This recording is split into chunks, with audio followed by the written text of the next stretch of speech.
여러분 안녕하십니까? 박상규입니다. 캠프 데이비드 정상회의 1주년을 맞은 한미일 3국 정상이 공동성명을 통해 일부 정상들의 교체가 있더라도 워싱턴 선언은 변함이 없을 것이라고 천명했습니다. 폴란드의 국군의 날 행사에서 K방산 무기들이 전면에 배치됐습니다. 처음 등장한 천무는 미국 로켓들보다 먼저 소개됐고 K2 흑표 전차는 미국, 독일의 전차들과 나란히 등장했습니다. 엄마나 아빠 대신 손주를 돌보는 조부모에게 돌봄 수당을 주는 지자체가 늘고 있습니다. 일부 지자체는 이웃에도 돌봄 수당을 지급하고 있는데요. 자세히 소개해드리겠습니다. 먼저 김열수 한국군사문제연구원 안보전략실장, 임종윤 경제평론가와 함께하겠습니다. 어서 오십시오. 네, 안녕하세요. 안녕하십니까. 네, 첫 주제입니다. 한미일 3국 정상이 캠프 데이비드 별장에서 선언을 한 지 1주년이 되고 있죠.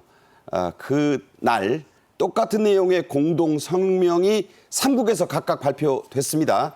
먼저 우리 측의 발표를 직접 들어보겠습니다.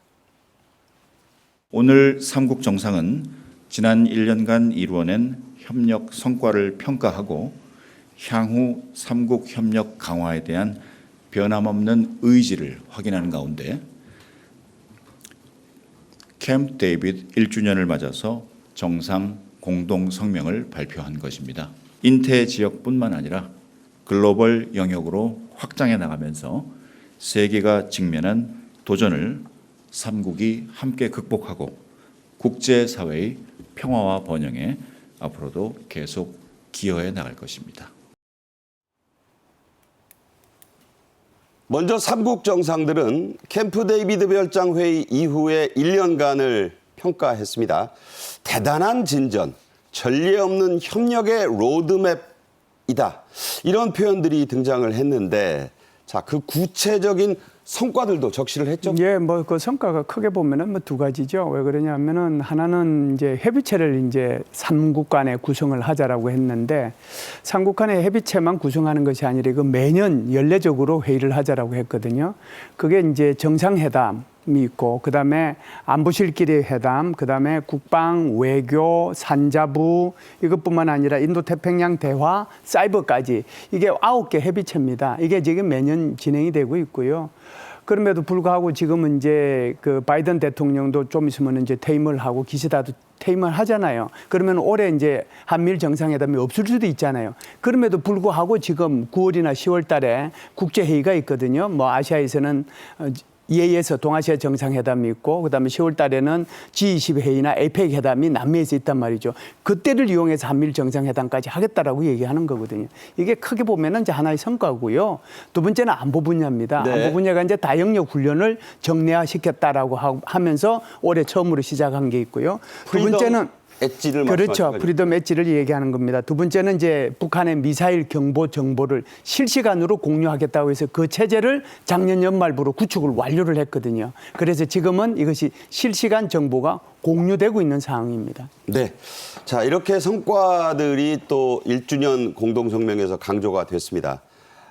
이 공동성명이 강조한 다영역 훈련, 최초로 이루어진 겁니다. 제주 공해상에서.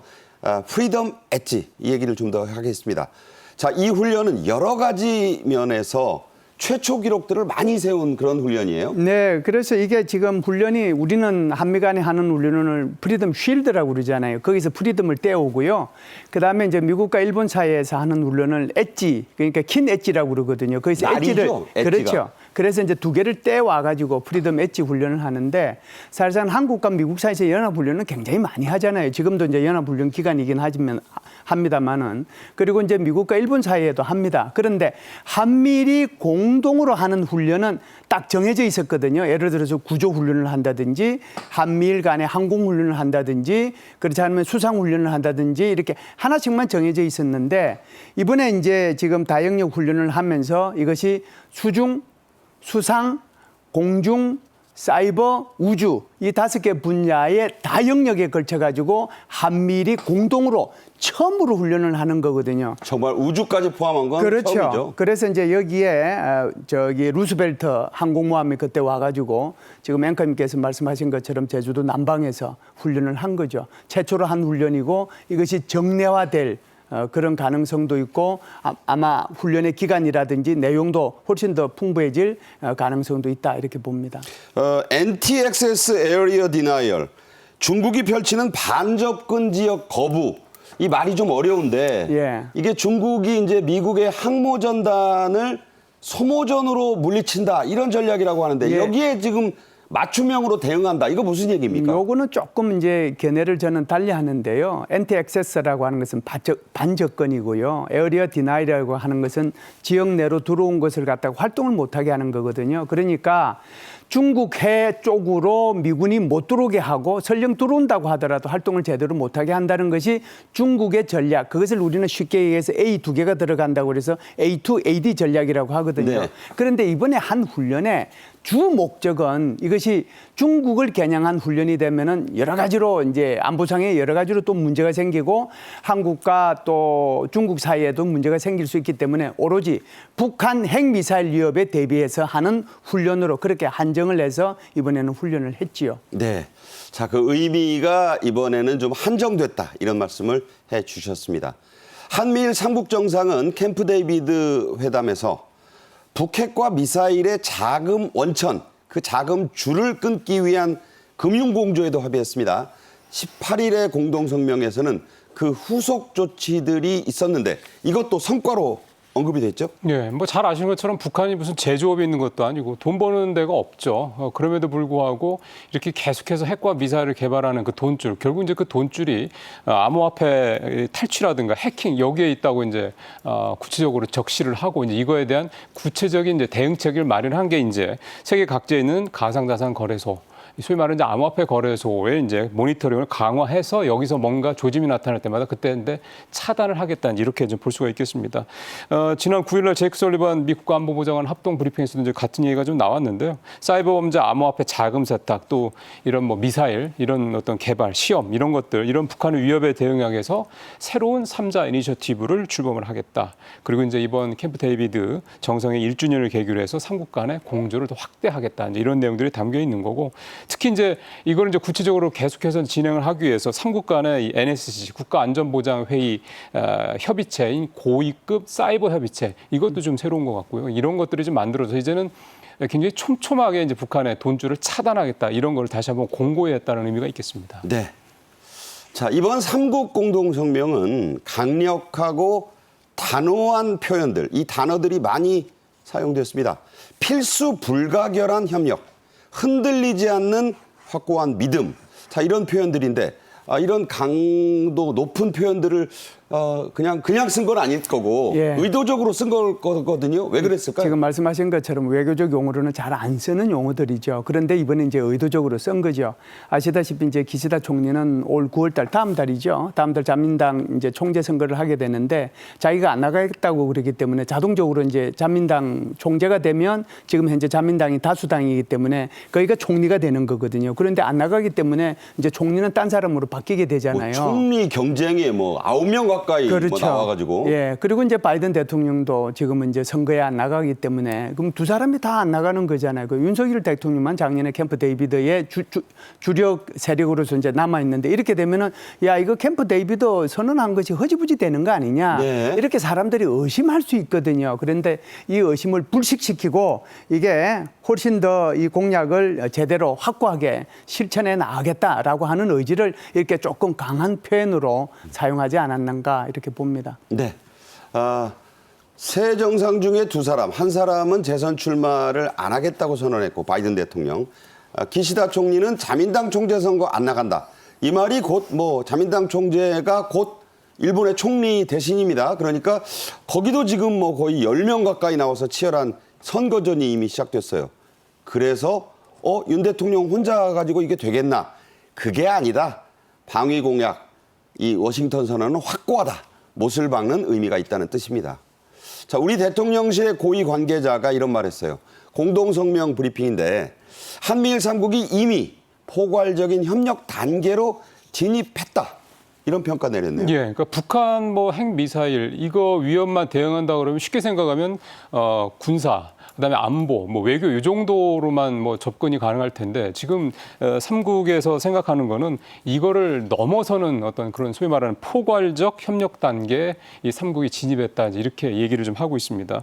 실제로 이런 식의 접근 방식이 미국이나 일본의 그 외교계 또 정치계 이쪽 조야에서도 굉장히 지지를 받고 있는, 그러니까 그만큼 한미 동맹, 한미일 동맹의 중요성이 크다 이런 얘기를 하는 거고, 그런 차원에서 이제 작년 그 캠프 데이비드 선언이 의미가 있다라고 이제 보는 거고요. 또 이제 앞으로도 여러 가지 상황들이 발생하게 대비해서 앞서 말씀을 드렸었던 그런 다양한 어떤 협의체, 그것도 일시적인 게 아니라 상시적인 협의체를 계속 운영하는 걸 통해서 계속해서 모니터링을 강화하겠다는 것도 있어서 결국 이제 북한에 대한 대응 방안 그러니까 협소한 이 부분에서 넘어서 안보, 경제, 기술, 심지어는 이제 인적 네트워크까지 이런 전 분야에 걸쳐서 이 세 나라 간의 협력을 강화하겠다 이렇게 이제 대통령실은 평가를 하고 있습니다. 네, 시계를 1년 전으로 되돌려 보겠습니다. 1년 전 미국의 캠프 데이비드 별장에서 열린 회담 후에 한미일 정상들이 브리핑을 통해 했던 발언들입니다. 다시 들어보시죠.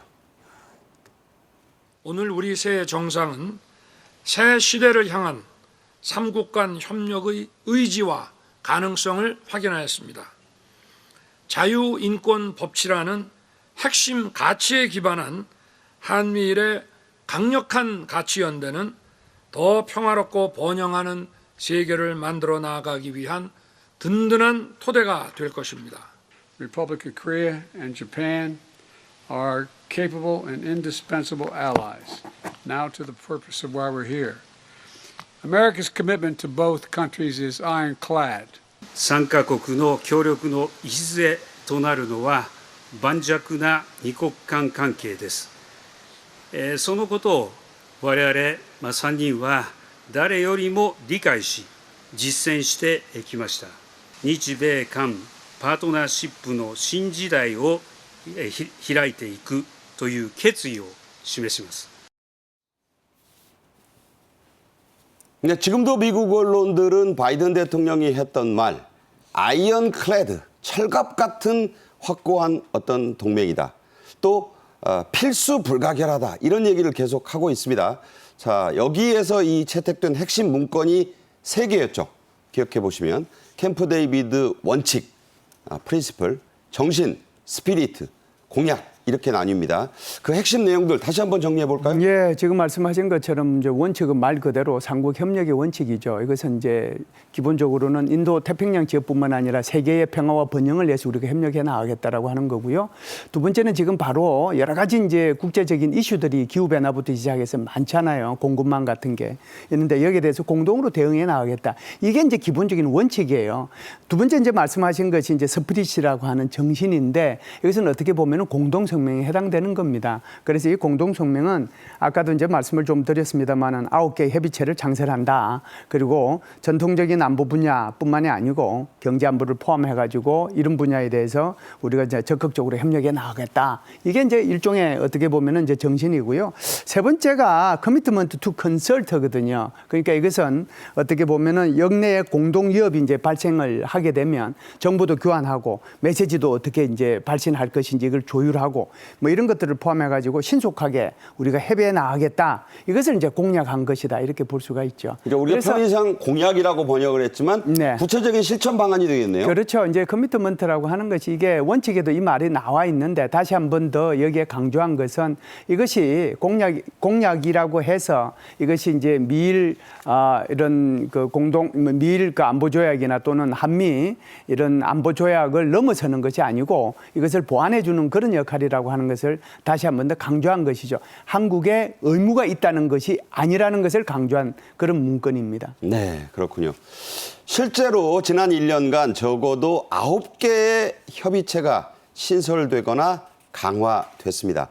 상설 협의, 그러니까 1년 내내 협의해 나가는 것, 또 의제를 매우 폭넓게 다양하게 만들었다는 것, 이 두 가지 특징으로 요약할 수 있죠. 네, 그렇습니다. 지금 앞에서 김 실장님이 잘 설명을 해주셨지만은 중요한 거는 이제 단순히 안보, 군사 이쪽에만 치우친 게 아니라 전 분야로, 심지어 이제 잠시 후에 또 말씀드리겠습니다만 암과 관련된 이런 질병 분야까지 삼국 간의 협의를 강화하겠다. 이런 부분들은 상당히 좀 과거와는 다른 모습이라고 좀 볼 수가 있겠고요. 그 다음에 앵커도 말씀하셨던 것처럼 일시적으로 어떤 뭐 특별한 일이 있을 때 이렇게 있었던 게 아니라 이제 이런 정례적인 거를 매일 거의 뭐 1년 내내 하겠다. 이런 어떤 정례화, 그러니까 정기화 이런 부분에서 어떤 특징도 또 하나 볼 수가 있겠고요. 앞서 잠깐 말씀드렸던 것처럼 암 정복 같은 이게 이번에는 뭐 암 정보 공유 이런 정도지만 분명히 아마 다른 질병이나 예를 들어서 AI 기술이라든가 이런 식으로 삼국 간에 서로 공조를 하는 그런 기술 분야가 더 늘어날 겁니다. 그러니까 그렇게 더 확대되는 여지를 남겼다라는 그런 부분도 좀 의미가 있겠고요.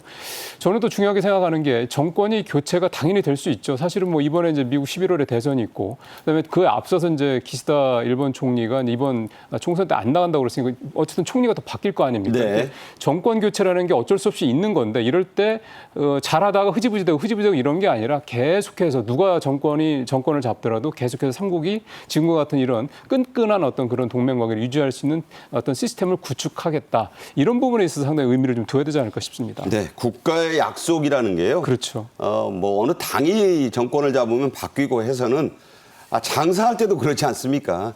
국가 간의 약속이 뒤집히면 나라의 격이 떨어지는 겁니다. 자, 이제 정국이 크게 바뀌었습니다. 말씀드린 대로 바이든 미국 대통령은 11월 초 재선 도전을 이미 포기했죠. 기시다 일본 총리도 연임 도전을 하지 않겠다고 했습니다. 자, 이번 공동 성명을 과연 미국과 일본의 후임자들이 잘 계승을 할까요? 예, 제가 볼 때는 아주 잘 계승할 거라고 생각을 합니다. 왜 그러냐면 미국의 대중국 전략이 그전에는 이제 협조적이고 그리고 파트너로서 이렇게 규정을 해왔다라고 하면 지금은 완전히 대중국 견제에 초점이 맞춰져 있거든요.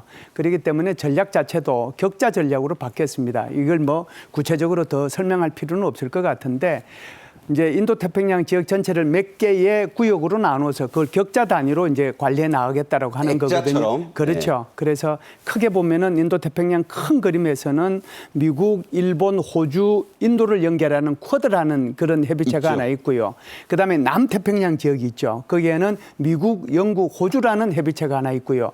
그다음에 동북아 지역에는 한미일이라는 협의체가 있고요. 그다음에 남중국해에서는 미일 필리핀이라는 협의체가 있습니다. 그러면은 크게 4개의 협의체가 인도태평양 전역에 지금 만들어져서 운영이 되고 있는 거거든요. 4개의 격자가 존재한다. 그렇죠. 4개의 격자가 존재하는 거죠. 그렇다라고 하면 이것은 바이든 행정부나 민주당의 전략만이 아니에요. 공화당도 이 전략을 개성 발전시켜 나갈 것이고 훨씬 더 강하게 이 전략을 앞으로도 더 밀어붙이지 않겠는가. 그런 차원에서 보면은 캠프 데이비드의 회담은 캠프 데이비드의 그 정신은 지속적으로 유지되고 강화 발전될 것이다 이렇게 봅니다. 네. 다만 트럼프 전 대통령이 재집권에 성공할 경우에는 조금은 전술적인 변화가 있을 수 있지만 큰 틀에서 미국의 약속이 바뀌지는 않을 것이다. 공화당 내 인사들의 말이기도 합니다. 다음 주제로 가죠. 폴란드가 국군의 날, 거기도 그런 게 있습니다. 퍼레이드를 2년 연속 대대적으로 개최했습니다. 올해도 한국산 무기, 일명 K무기가 전면에 선두에 배치가 됐다고요? 그렇죠. 지금 이제 사실상 폴란드는 2022년도 이제 러시아가 우크라이나를 침공하고 난 뒤에 엄청나게 군사력을 발전시키기 시작했습니다. 그래서 폴란드가 가장 이제 눈독을 많이 들인 게 바로 한국의 방산, K방산이죠. 그래서 K2 전차, K9, 그다음에 FA50 이거 무려 그때 기본 계획에 얼마 정도면 25조 8천억을 구매하겠다고 그랬어요. 그런데 이제 K9이 자주 보지 않습니까? 네. K9 숫자를 조금 줄이는 대신에 오히려 여기다가 천무 그것을 이제 조금 더 구매하겠다라고 얘기를 했거든요. 지금 그러면은 대통령 옆에 있는 게 K9 자주포대들이 있다는 거예요. 저 안제이 두다 대통령인데. 네. 네, 그래서 이제 이 그 천무를 어떤 식으로 이제 하느냐 하면은 지금 말씀하신 것처럼 호마르라고 그러잖아요. 그러면은 한국의 그 천무 이 소위 말하는 다련장포거든요. 이게 12발 연장이 12개입니다. 여기에다가 밑에 텔이라고 하는 이 자동차는 누구 거냐면 이거는 폴란드 거예요. 그러니까 폴란드 차에다가 그렇죠. 폴란드 트럭에다가 한국의 다련장포를 싣는 거죠. 이것을 자신들은 이제 그 호마르 K라고 이렇게 얘기를 하는 그러니까 거죠. 자기들 이름을 붙였는데 코리아는 또 붙인 거예요. 그렇죠. 그걸 붙인 거죠. 네. 자랑스럽죠. 지금 보신 것처럼 두다 폴란드 대통령을 호위하는 그 포들이 K9 자주포들이 많다는 거예요. 그러니까 그만큼 폴란드가 미국, 독일 이런 첨단 포들보다 저리 가세요. 내 옆에는 한국형 이렇게 된 겁니다. 자, 올해 퍼레이드에서는 말씀드린 이 호마르 K가 처음 등장했습니다. 바로 우리 천무의 폴란드 맞춤형 버전인데요. 함께 보겠습니다.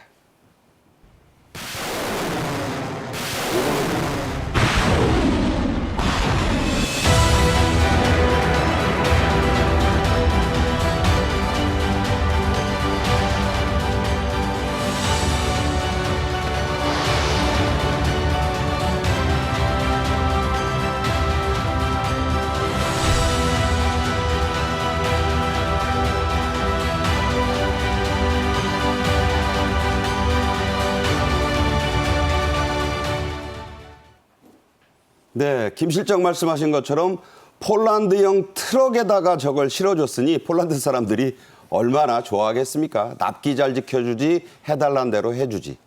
자, 폴란드 맞춤형인 이 천무, 즉 호마르 K는 폴란드 국군의 날 행진의 맨 앞 선두를 차지했습니다. 참 자랑스러운 일 아니겠어요? 그렇습니다. 이제 어떻게 보면 이제 그만큼 폴란드 입장에서 봤을 때도 비록 이제 한국에서 다른 데서 수입해온 무기긴 하지만 우리의 어떤 그 국토를 지키는 굉장히 힘 있는 굉장히 훌륭한 무기다라는 걸 이렇게 보여준 거라고 볼 수가 있겠는데요.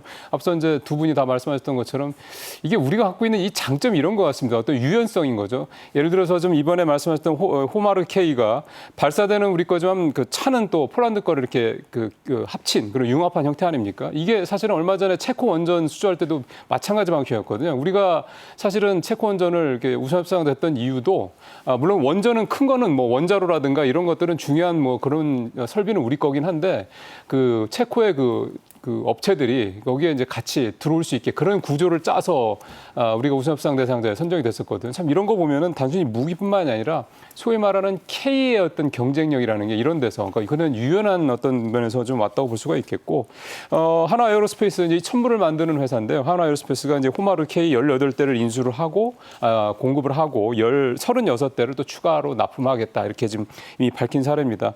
폴란드가 이제 한국의 이런 어떤 적기 납품 능력 이런 부분들을 높이 인정을 하고 있는데 일단 1조 6천억짜리 2차 계약도 이제 이렇게 계속 진행을 할 것으로 좀 전해지고 있습니다. 네.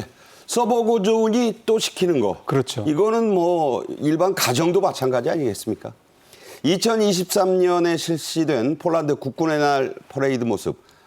그 영상하고 비슷한데 더 확대 규모였다고 하거든요. 다시 보겠습니다.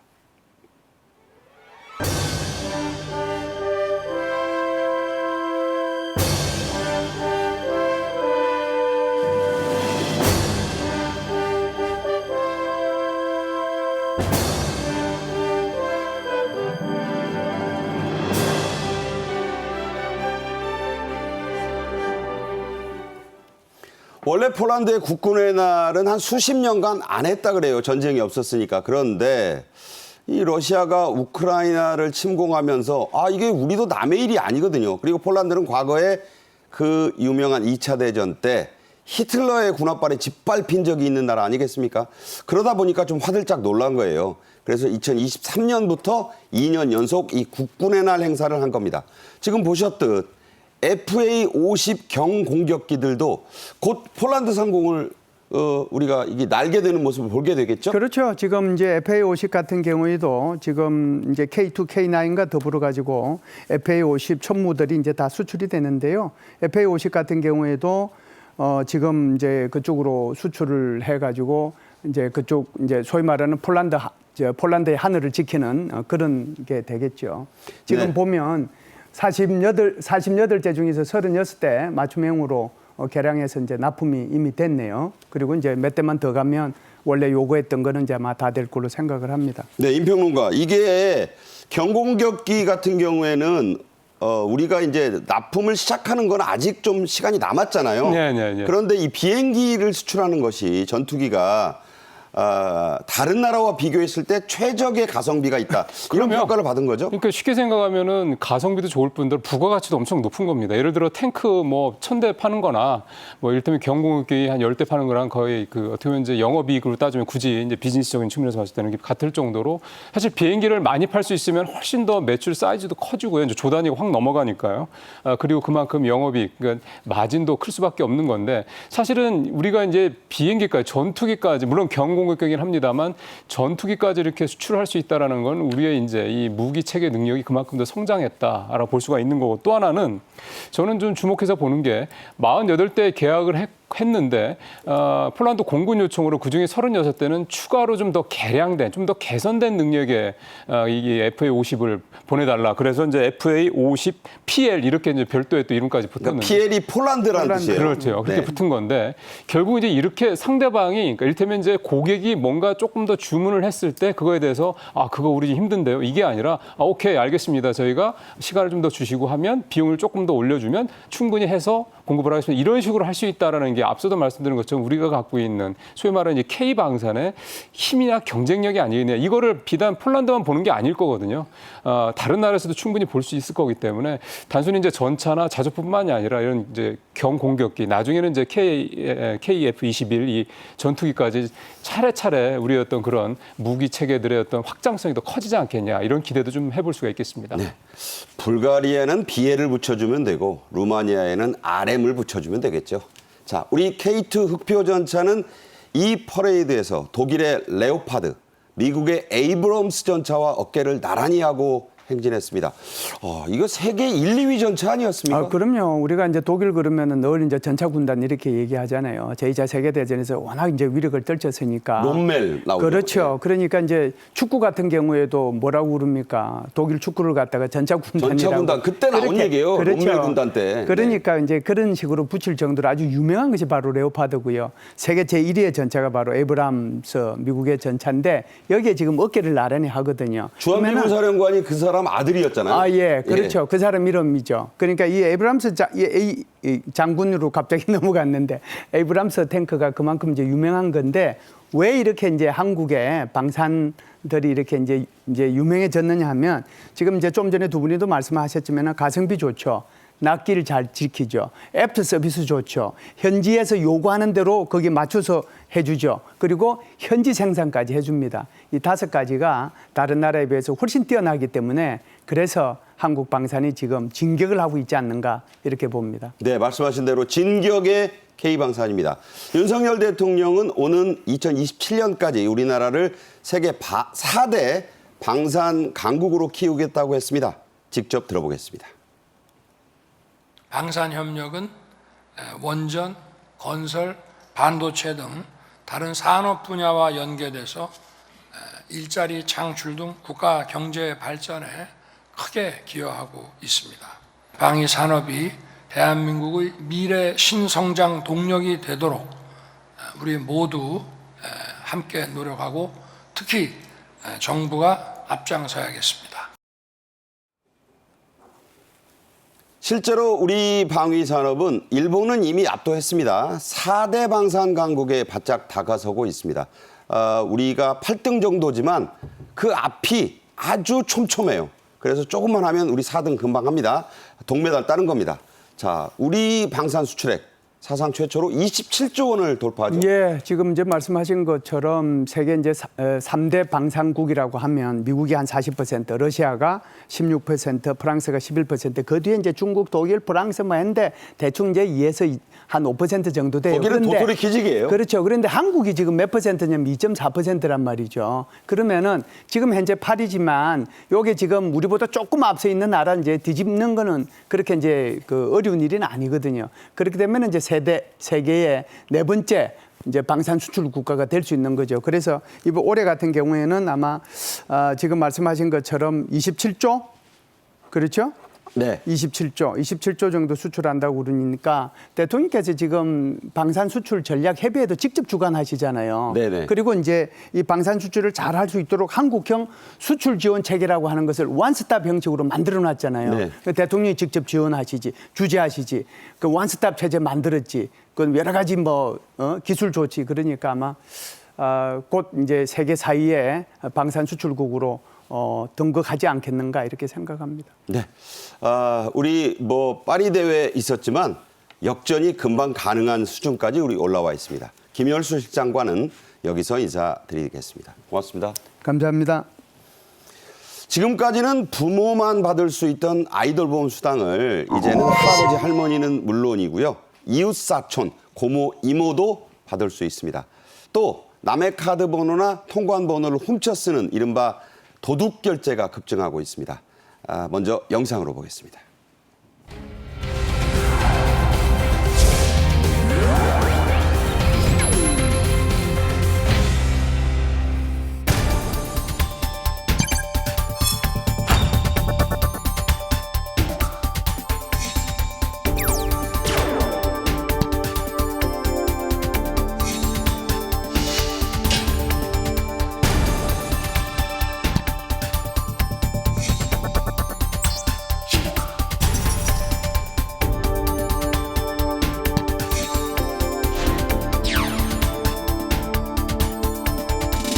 고용범들이 내 번호 훔쳐 쓰는 걸 실시간으로 확인할 수 있는 방법이 있습니다.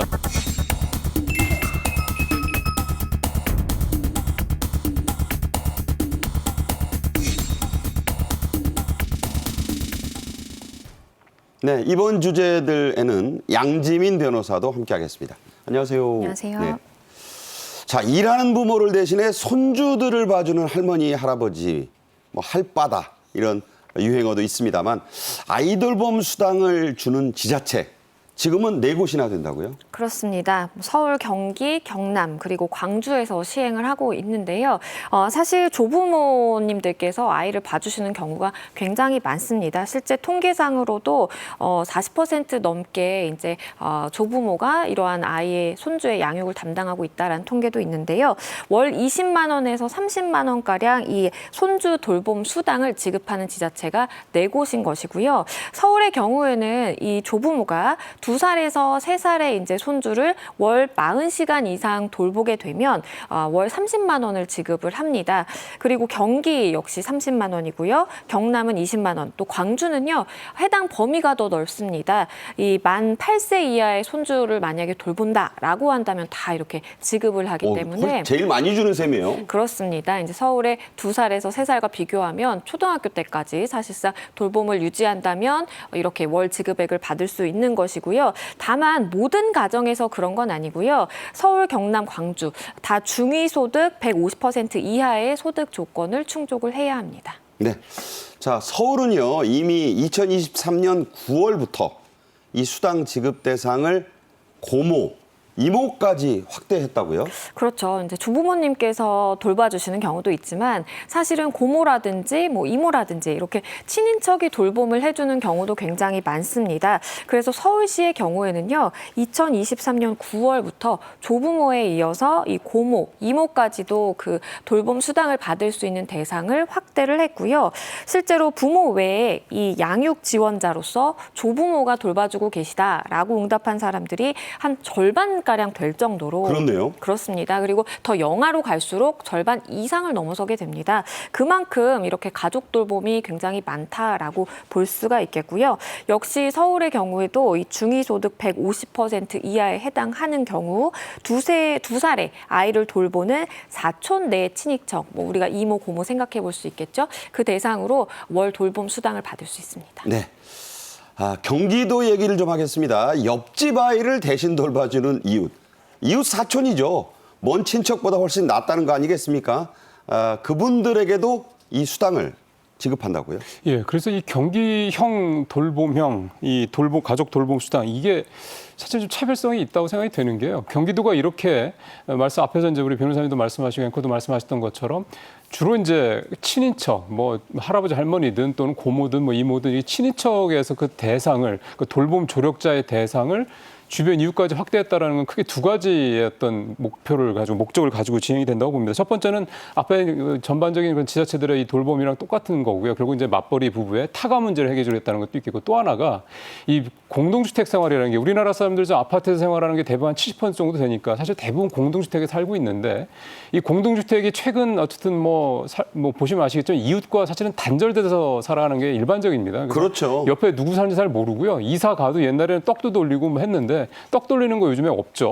떡 돌린다고 그러면 굉장히 의아하게 쳐다보는 그런 네. 세태가 변했기 때문에. 문 안 열어줍니다. 맞습니다. 네. 그러니까 이런 상황에서 이런 돌봄 때문에 오히려 이웃과 이렇게 좀 더 잘 지낼 수 있는 어떤 그런 여지가 만들어진다라는 수 있다. 이것까지 이제 경기도는 노리고 있다. 그 전략적인 목표를 가지고 있다 볼 수가 있겠고요.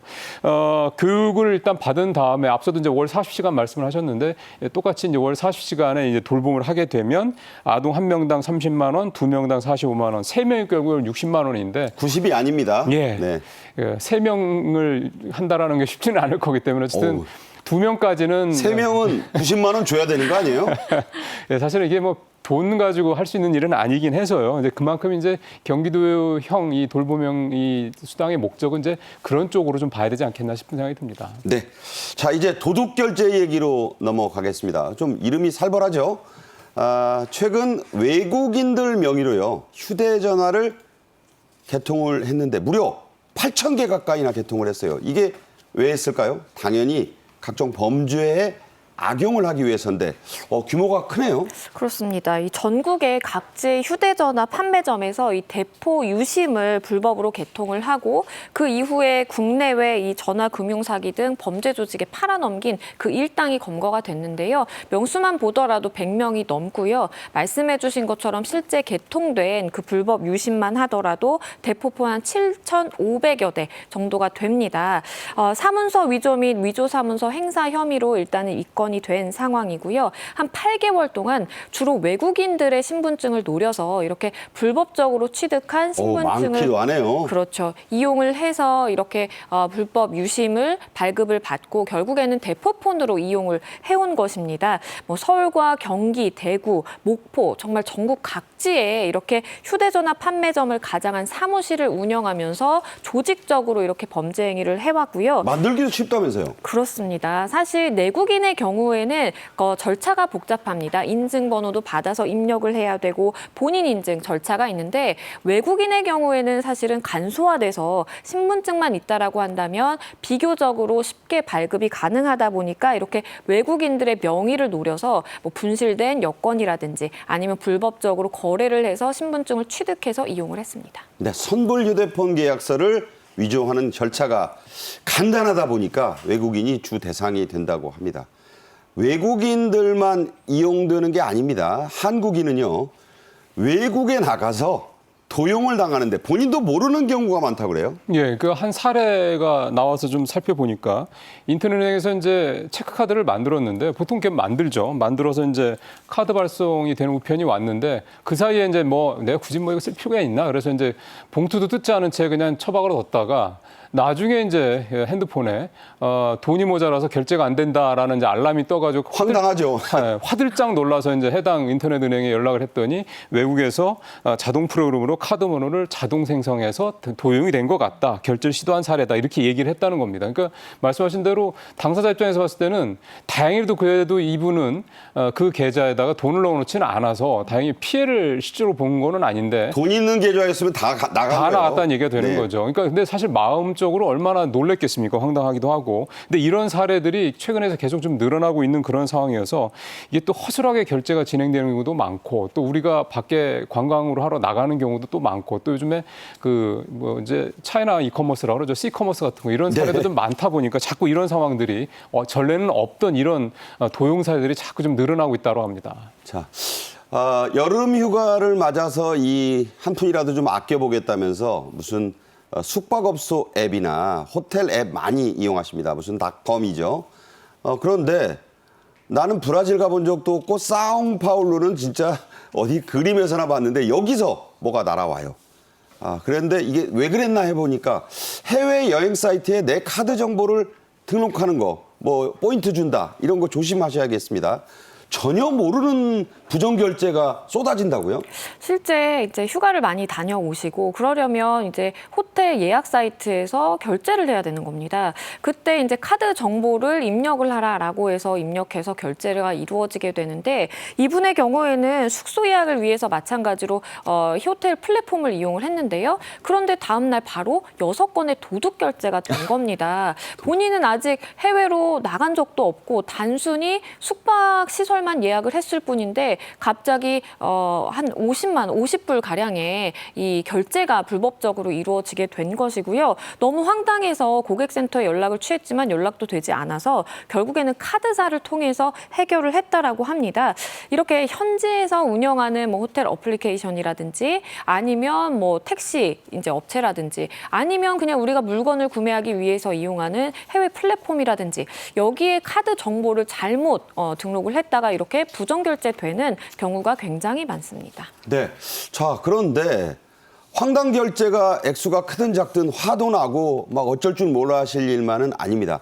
자, 이럴 때 일단 대처를 하셔야 되잖아요. 자, 소개를 좀 해주세요. 일단은 우리가 문자 서비스 신청을 하면 그게 어쨌든 소액이라도 유료예요. 그래서 많은 분들이 그냥 이용 난 안 하겠다라고 하시는 분들도 계시는데요.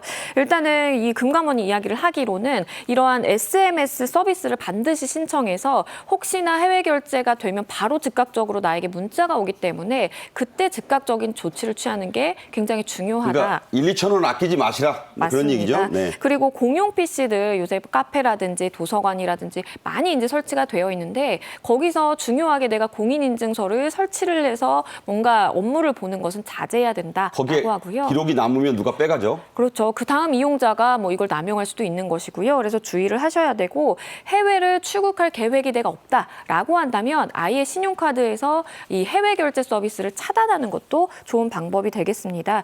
그리고 요즘에는 이렇게 CVC 번호가 아니라 그냥 단순히 카드 번호와 그리고 이 카드의 유효기간만 요구를 하는 그런 사이트도 있는데요. 이것은 굉장히 관리가 허술하다는 반증이기 때문에 그런 경우에는 카드 정보 입력하시는 걸 주의하셔야 된다라고도 했습니다. 달랑 번호 2개 요구하니까 참 편해서 좋아. 옆에다 퍼나르시지 마십시오. 나중에 큰 원망 듣습니다. 자, 절차는 절차대로 따르는 게 좋습니다. 카드 번호뿐 아니고요. 해외 직구로 요즘 물건 사는 분들 많습니다. 시커머스라고 하죠. 네. 무슨 무니, 무슨 리니 하는 것들. 그런데 여기 꼭 필요한 게 있어요. 개인 통관 고유 부호. 이게 한번 입력해놓고 계속 쓰는데 이것도 도용당하죠? 예, 신용카드도 도용당하는데 뭐 이거라고 별 수 있겠나 싶은 생각이 드는데 굉장히 많습니다. 올해 1월에서 7월까지만 벌써 12,000건, 전년 대비 28%나 급증을 했으니까 정말 굉장히 많이 늘어나고 있고요. 이렇게 올 들어서 이렇게 많이 늘어난 이유를 역시 또 찾아보는 게 앞서 잠깐 말씀드렸던 중국 이커머스 업체들이 국내에서 이 거래가 폭발적으로 늘어나는 것과 전혀 무관하지 않다 이렇게 좀 소비자 보호단체에서는 보고 있습니다. 올해 상반기 중국에서 국내로 들어온 상품이 전년 대비 74%니까 거의 뭐 2배 가까이 늘었고요. 6,400만 건이 넘으니까 이 엄청나게 폭증한 이 거래 과정에서 이 해외 이 개인 통관 고유 부호의 뭐 어떤 도용 가능성의 여지가 가능성이 이제 그만큼 높아질 수밖에 없는 건데요. 결국 이를 방지하기 위해서는 행정안전부에 국민비서라는 게 있거든요. 여기 들어가셔서 이 알림 서비스를 꼭 신청을 하셔야 된다 이렇게 지금 얘기를 하고 있습니다. 다시 한번 말씀드리지만 절차와 그 규정이 까다로운 것을 무조건 기피하지 마시고 이게 확실하게 인증이 된 사이트인가 이걸 따지셔야 됩니다. 무조건 값싸고 편한 거 찾으시다가 낭패 보십니다. 이 더운 날씨에. 관세청은 개인통관 고유부호가 도용됐는지 여부를 알 수 있는 방법을 영상으로 제작해서 공개했는데요. 직접 보시죠.